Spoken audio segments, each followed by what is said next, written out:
Hello दोस्तों, कैसे हैं आप सब। आज मैं आपको एक क्राइम मिस्ट्री मूवी गैसलाइट की स्टोरी सुनाऊंगी। ये movie famous English movie Taste of Fear का रिमेक है जो 1961 में बनी थी। ये स्टोरी है एक लड़की की जिसने अपाहिज होने के बावजूद एक गहरी रहस्य को सुलझाने में सफल रही। चलिए देर न करते हुए स्टार्ट करते हैं आज की स्टोरी। फिल्म की शुरुआत में हम देखते हैं एक लड़की की लाश मिलती है। कौन है ये लड़की, इसके बारे में हमें बाद में पता चलेगा। इसके बाद एक वीडियो प्ले होती है बैकग्राउंड में और एक लड़की की बर्थडे पार्टी का फुटेज उसमें प्ले होती है। एक हंसता खेलता परिवार उस वीडियो फुटेज में नजर आता है जो कि एक राजघराने से थी। अगले पल मूवी रियल टाइम में आ जाती है और मॉर्बी स्टेशन पे हम एक अपाहिज लड़की को देखते हैं जो स्टेशन के बाहर इंतजार कर रही एक कार को नॉक करती है क्योंकि ड्राइवर कार के अंदर सो गया था। ड्राइवर हड़बड़ी में कार से निकलकर उस लड़की को राजकुमारी कह के सलाम ठोकता है। वो ड्राइवर राजकुमारी मीशा को लेने ही मॉर्बी स्टेशन आया हुआ था। मीशा एक खूबसूरत यंग लड़की थी लेकिन वो अपाहिज थी, इसलिए उसे व्हील चेयर का इस्तेमाल करना पड़ता था। वो परिवार से अलग रहती थी और पिछले 15 साल से अपने पिता से नहीं मिली थी। एक दिन उसे उसके पिता राजा रतन सिंह का लेटर मिलता है जिसमें लिखा था कि वे उससे मिलना चाहते हैं। मीशा भी अपने पिता से मिलना चाहती थी, इसलिए वो अपने पिता से मिलने के लिए अकेले ही आ जाती है। ड्राइवर पदम उसे स्टेशन से उसके पिता की पुश्तैनी हवेली पर लेके आता है और वहाँ उसकी मुलाकात उसकी सौतेली माँ और छोटी रानी रुक्मणी से होती है जो मीशा के स्वागत में दरवाजे पे खड़ी थी। मीशा उसे पूछती है कि पिताजी कहाँ है। मीशा अपने पिता को दाता कह के बुलाती थी। इस पर रुक्मणी कहती है कि वो एक बिजनेस ट्रिप के लिए गया हुआ है, जल्दी ही वापस आ जाएंगे 3-4 दिनों में। इस पर मीशा को हैरानी होती है। वो सोचती है कि पिता वहाँ उसे बुलाकर ट्रिप पर कैसे जा सकते थे। बहरहाल मीशा वहाँ रहने लगती है अपने पिता के इंतजार में। मीशा को ये भी पता चलता है कि दाता की यानी रतन सिंह की एक पालतू डॉग भी है। मीशा अपने रूम में पुरानी यादें ताज़ा करने लगती है। रात को डिनर करते समय मीशा से रुक्मणी पूछती है कि तुम्हारे बारे में इंटरनेट पर कुछ नहीं है, ऐसा क्यों? तो जवाब में मीशा कहती है कि मुझमें सिर्फ नफरत भरी हुई थी, दाता के लिए, तुम्हारे लिए तो शेयर करने के लिए कुछ था ही नहीं। तब ये भी पता चलता है कि मीशा की मॉम ने खुदकुशी कर ली थी और एक एक्सीडेंट की वजह से मीशा अपाहिज भी हो गई थी। मीशा ये सब के कारण रुक्मणी को ब्लेम करती थी। तब रुक्मणी मीशा को कुछ दिखाने के लिए मीशा को लेकर एक रूम में जाती है और कुछ वीडियो टेप्स प्ले करती है और कहती है कि तुम्हारी दाता तुम्हें बहुत मिस करता था और हमेशा ये वीडियोस देखता रहता था तुम्हारी याद में। फिर दाता अपनी सारा वक्त मीशा फाउंडेशन को दे दिया था जो कि गरीब बच्चों को मदद करने के लिए बनाया गया था। फिर मीशा रुक्मणी को पूछती है, दाता मुझे इतना मिस करते हैं तो यहाँ क्यों नहीं है? फिर अपने रूम में जाके मीशा अपने पिता को कॉल करने की कोशिश करती है पर उनका नंबर नॉट रीचेबल आता है। उसी रात मीशा को कुछ आवाजें सुनाई देता है और वो उसी ओर चलने लगती है उस आवाज का पीछा करके, लेकिन बहुत अंधेरा होने की वजह से वो सही से देख नहीं पा रही थी। तब अचानक उसे दाता की परछाई दिखाई देता है लंटन हाथ में लेकर। मीशा उन्हें आवाज लगाती है लेकिन वे कुछ उत्तर नहीं देते। वो जैसे ही आगे बढ़ने की कोशिश करती है मीशा सीढ़ियों से गिर पड़ती है और बेहोश हो जाती है। अगले पल मीशा धीरे धीरे अपनी होश में आती है और डॉक्टर शेखावत को देखती है। मीशा कहती है कि उसने दाता को देखा है, साथ में रूम में कई लोग मौजूद रहता है और रुक्मणी कपिल को मीशा से परिचय करवाती है कि वो स्टेट की मैनेजर है और उसी दिन वापस आए हैं। मीशा कपिल को ही देखा होगा, ये भी रुक्मणी बताती है। मीशा के कहने पर सभी लोग चेक करने लग जाते हैं हवेली पर दूसरा कोई नहीं मिलता। इसके बाद साइकोलॉजिस्ट शेखावत कहता है कि क्योंकि तुम्हारी मानसिक हालत पहले से ही खराब है इसलिए तुम्हें भ्रम हुआ होगा। लेकिन मीशा कहती है कि उसे कोई भ्रम नहीं हुआ है, उसने साफ साफ अपने पिता को ही देखा था। अगले दिन मीशा को रुक्मणी शूटिंग खेल दिखाने के लिए लेके जाती है अपने साथ और वहाँ उसे राणा जय सिंह से मुलाकात होती है जो राजा रतन सिंह के दूर की कजिन था। राणा जय सिंह कोई अच्छा आदमी तो नहीं था। उधर कपिल और राणा जय सिंह के बीच खेल स्टार्ट होता है और खुद को हारते देख जानबूझ के कपिल के गन की बैरल में पत्थर डाल देता है राणा ताकि कपिल की गन उल्टा फायर करे और वो चोटिल हो जाए, और वैसे ही हुआ। कपिल को चोट लग गया और राणा जीत गया। इस बीच मीशा एसपी अशोक से भी मिलती है। मीशा कपिल से मिलने आता है हालचाल पूछने के लिए और बातों बातों में कपिल कहता है कि वो राजा साहब की काफी करीब है। मीशा कपिल से पूछती है क्या उसे पता है कि दाता कहाँ है, पर कपिल भी इस मामले में कुछ ना जानने का बात करता है। उसी रात मीशा को पियानो से म्यूजिक बजते हुए सुनाई देती है। वो आके देखती है पियानो अपने आप ही बज रही होती है। उसी वक्त एक वीडियो टेप अचानक से चालू हो जाती है जिसमें राजा रतन सिंह पियानो बजा रहा होता है और मीशा को अपने पास बुला रहा होता है। मीशा जैसे ही नजदीक जाती है अचानक उसकी हाथ कोई पकड़ लेता है। फेस नहीं दिखता उसका। मीशा चीख उठती है। अगले दिन मीशा एसपी अशोक से मिलती है और सब कुछ बताती है। मीशा ये भी कहती है कि जरूर दाता के साथ कुछ तो बुरा हुआ होगा और उनकी फोन भी बंद आ रहा है। तब एसपी अशोक कहता है कि ये पहली मर्तबा नहीं है कि रतन सिंह इस तरह गायब हुए हैं। उनके किस्से मशहूर है। पहले सभी उन्हें ढूंढते हैं और बाद में रतन सिंह किसी सहेली के साथ पाए जाते हैं। मीशा एफआईआर करने की बात करती है तो एसपी उसे पुलिस स्टेशन आने के लिए कहता है। मीशा अगले दिन एफआईआर करके हवेली लौट रही होती है कि तभी उसे मंदिर में एक तांत्रिक औरत मिलती है जो अचानक से मीशा को कहने लगती है, एक आत्मा तुझे बुला रहा है, बात करना चाहता है तुझसे। रुक्मणी लेकिन उसे भगा देती है।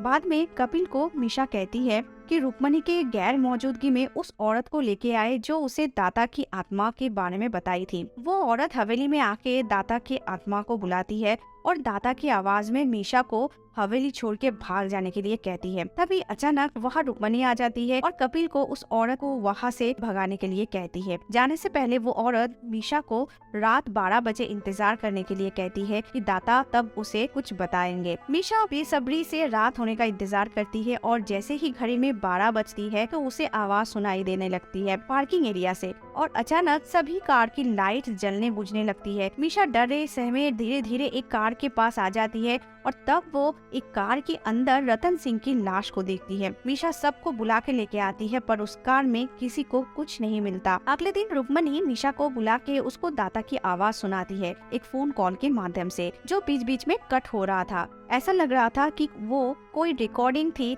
जिसे सिर्फ रुक्मणी प्ले कर रही थी किसी तरह। मीशा को शक हो जाती है कि रुक्मणी जरूर कुछ छिपा रही है। उस दिन कपिल मीशा के पास आकर कहता है हो सकता है कि उसने सच में पिता को देखा हो। वो ये भी कहता है कि उसे यकीन है मीशा पर और कहता है कि वो सच का पता लगाने की मदद जरूर करेगा। मीशा उसे कहती है कि शायद उसकी सौतेली माँ रुक्मणी ने उसके पिता की हत्या कर दी है ताकि हवेली पर उसका कब्जा हो सके। फिर कपिल और मीशा धीरे धीरे अपनी इन्वेस्टिगेशन करने लगती है और दोनों एक दूसरे के करीब भी आने लगते हैं। कपिल और मीशा छानबीन शुरू करते हैं उसी कार से जहाँ मीशा रतन सिंह का लाश देखी थी। मीशा को एक काफलिंग कार में पड़ी मिलती है जो राजा रतन सिंह का ही था। मीशा को समझ में आ जाती है कि रुक्मणी इसके पीछे है और वो असल में मीशा को पागल बनाने की कोशिश में है और वो पूरा स्टेट और सारे पैसे हड़पना चाहती है। पर ये वो अकेली इतना सब कुछ नहीं कर सकती है। जरूर इसके पीछे कोई तो साथ दे रहा है मीशा की। इसके बाद कपिल और मीशा प्लान बनाकर राणा की पार्टी में पहुंचता है। पार्टी में पहुंचने के बाद मीशा देखती है वहाँ सभी मौजूद थे, रुक्मणी, एसपी, डॉक्टर शेखावत। कुछ देर के बाद मीशा और कपिल देखता है कि राणा और रुक्मणी आपस में बहस कर रहे थे और रुक्मणी राणा को कुछ पैसा भी देती है बैग भर के। राणा रुक्मणी को धमकी देता है कि वो सारा राज खोल देगा। कपिल और मीशा इसके बाद पीछा करता है राणा जय सिंह का और राणा की फैक्ट्री के बाहर राणा को कई गुंडों से पीटते भी देखते हैं और उन गुंडों को पैसा देते भी वो लोग देखते हैं। बाद में मीशा को राणा कहता है क्यों वो लोग उसका पीछा कर रहे हैं और वो बताता है कि रतन सिंह को उसने राजी करवाया था हवेली को बुटीक होटल में तब्दील करने के लिए और रतन सिंह मान भी गया था, इसलिए उसने कई लोगों से इसके बदले पैसा उठाया था। पर अचानक रतन सिंह गायब होने की वजह से अब उसे सारा पैसा चुकता करना पड़ रहा था। तभी बात करते करते अचानक से राणा को ख्याल आता है कि हवेली के पेपर्स पे तो मीशा भी साइन कर सकती है क्योंकि वो तो रतन सिंह की एक लौता वारिस है। राणा मीशा को कहता है कि उड़ता उड़ता खबर आया है कि रानी साई यानी रुक्मणी प्रेग्नेंट है और बच्चा रतन सिंह का नहीं है। कपिल कहता है कि उसे यकीन नहीं है ये सब बातों पर। मीशा को लेकिन कहीं न कहीं ये बातें सच लगने लगता है। उधर हवेली में कुछ और ही चल रहा होता है। असल में रुक्मणी का मानसिक हालत सही नहीं था। वो जैसा बाहर नॉर्मल दिखाने की कोशिश करती थी अंदर से काफी डरी हुई थी। रुक्मणी के रूम में उसके ड्रेसिंग मिरर के बीचों बीच शीशा टूटी हुई थी जैसे किसी का सर उस मिरर में टकराया हो और पीछे किसी लाश का भी पड़े होने का भ्रम उसे होने लगा था। तो कुछ तो गड़बड़ है दोस्तों यहाँ पर। उधर कपिल मीशा की तरफ आकर्षित होने लगता है। मीशा को वो रतन सिंह और अपने बारे में किस्सा सुनाता है कि कितना प्यार करता था रतन सिंह कपिल को। उसी रात राणा अपनी फैक्ट्री से घर आने के लिए अपनी कार में बैठता है और तभी पीछे से उसे कोई मारने की कोशिश करता है, पर वो कार से निकल जाता है और दौड़ने लग जाता है। पर ज्यादा दूर वो भाग नहीं पाता, उसके पहले ही कोई राणा को कत्ल कर देता है। अगले दिन मीशा रुक्मणी के घर आके उसे उसकी पेट में पल रहा बच्चे के बारे में पूछती है कि ये किसका बच्चा है। तभी रुक्मणी को पता चलता है कि राणा का मर्डर हो गया है। रुक्मणी ये सुनने के बाद मीशा को तुरंत वहाँ से चले जाने के लिए कहती है, मानो जैसे उसे पता चल चुका था अगली बारी मीशा की थी। मीशा को याद आता है कि उसके पिता की पालतू कुत्ता कमांडर उसकी मदद कर सकता था, तो वो कफलिंग जो कार की सीट से मीशा को मिली थी, मीशा वो कमांडर को सुंघवाती है। कमांडर सूंघते ही दौड़ के हवेली के अंदर चला जाता है। बादाम और मीशा भी हवेली के अंदर आ जाते हैं। तब कमांडर हवेली के अंदर बाग में आकर चिल्लाना शुरू करता है और तभी मीशा कपिल को कॉल लगाता है और कहती है कि शायद उसे दाता का लाश मिल चुकी है। इसके अगले पल ही सचमुच रतन सिंह की लाश मीशा और पदम को मिल जाते हैं उसी बाग में पानी के अंदर। ठीक उसी वक्त पीछे से कोई आके मीशा को किडनैप कर लेता है।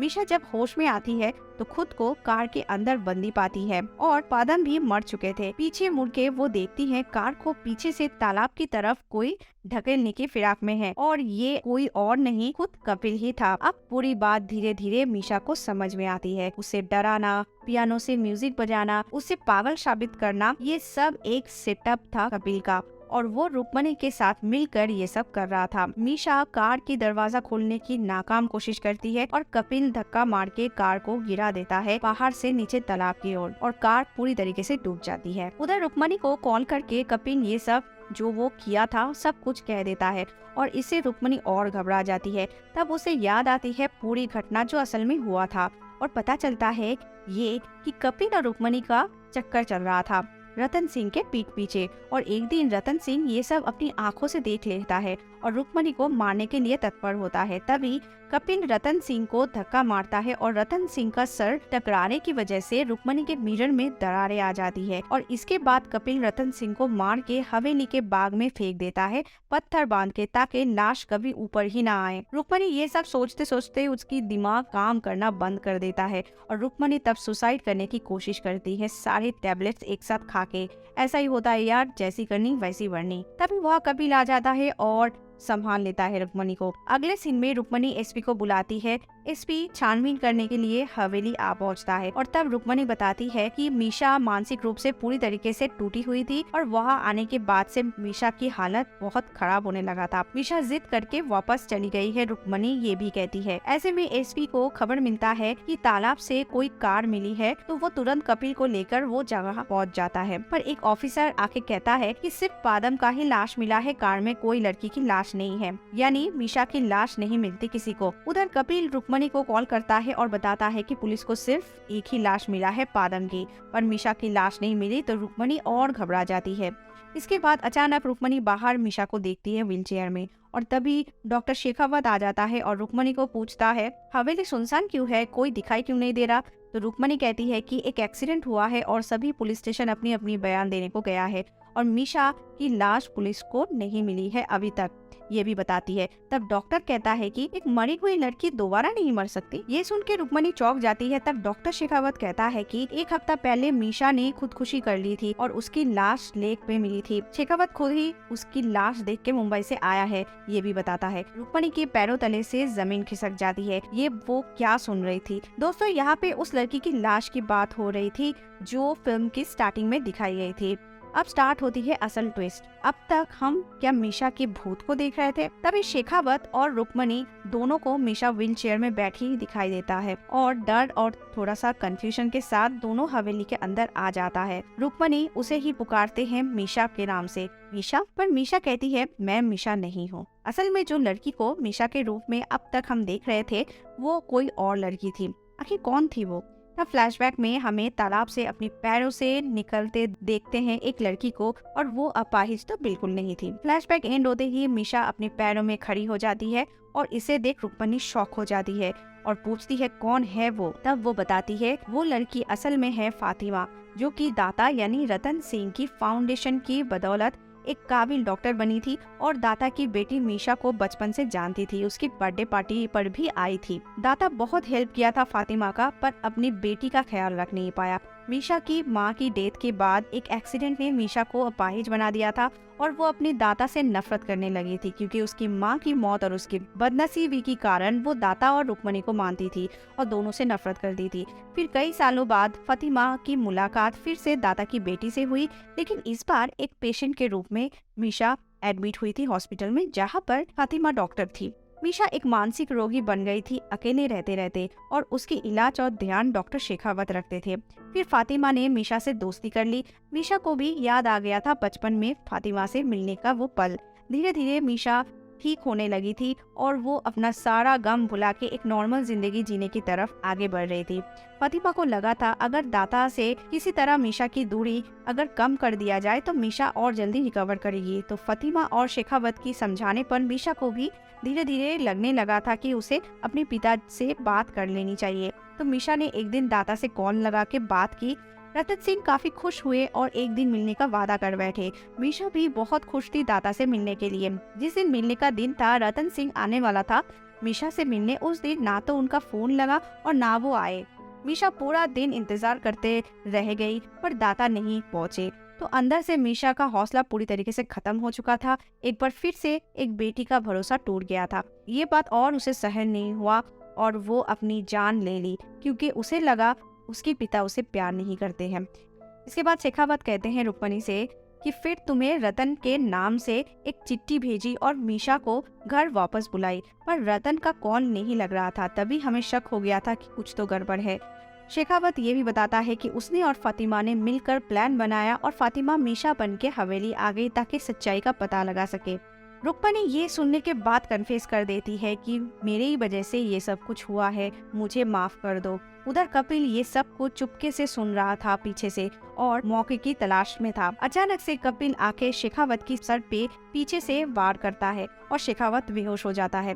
रुक्मणी मना करती है ये सब ना करने के लिए। वो बहुत कोशिश करती है कपिल को रोकने की, पर कपिल को तो मानो खून सवार था और उस हवेली में कोई उसे जिंदा पसंद नहीं था। कपिल फिर फातिमा को मारने की कोशिश करता है। फातिमा भाग के कमरे से बाहर चली जाती है बचने के लिए। तभी रुक्मणी रतन सिंह की गन लेकर कपिल को रोकने की कोशिश करती है, पर कपिल की गुस्से के सामने वो हार जाती है और छीना झपटी में रुक्मणी को ही गोली लग जाती है और वो मर जाती है। रुक्मणी को मरते देख कपिल और पागल हो जाता है और पागलों की तरह यहाँ वहाँ फातिमा को ढूंढने लगता है और फिर फातिमा को थोड़ी ही देर में अपने सामने बंदूक टांग के खड़ी देखता है। तो कपिल तब कहता है हम लोगों को हक छीनना पड़ता है, कोई हमसे नेकी करने के लिए हेल्प नहीं करता, सब हमें भीख देते हैं। तभी कपिल फातिमा से गन छीन लेता है और उसे मारने की कोशिश करता है, पर उल्टा गन कपिल पे ही चल जाती है और वो गिर पड़ता है। असल में फातिमा ने उस गन के बैरल में रतन सिंह की अंगूठी डाल दिया था, क्योंकि उसे पता था कि कपिल गन सामने देखकर फातिमा को गन से कपिल मारने की कोशिश जरूर करेगा। क्लेवर माइंड, उसकी ये प्रेजेंस ऑफ माइंड ने फातिमा को बचा लिया एक राक्षस से। कपिल वहीं पर दम तोड़ दिया। अगले सीन में एसपी अशोक आके डेड बॉडी ले जाते हैं पोस्टमार्टम के लिए। शेखावत और फातिमा कुछ दिन बाद फिर लौटते हैं हवेली पर ढेर सारे बच्चे के साथ, क्योंकि हवेली मीशा फाउंडेशन को डोनेट हो गया था। वो पैलेस अब बच्चों के लिए हो गया था और फिल्म यहीं पे समाप्त होती है। दोस्तों, इस फिल्म की कहानी आपको कैसा लगा जरूर बताना और लाइक करना मत भूलना। आपकी एक लाइक हमें उत्साह देती है नई नई कहानी लेकर आने के लिए। फिर मिलेंगे दोस्तों एक नई मूवी स्टोरी के साथ। Bye bye.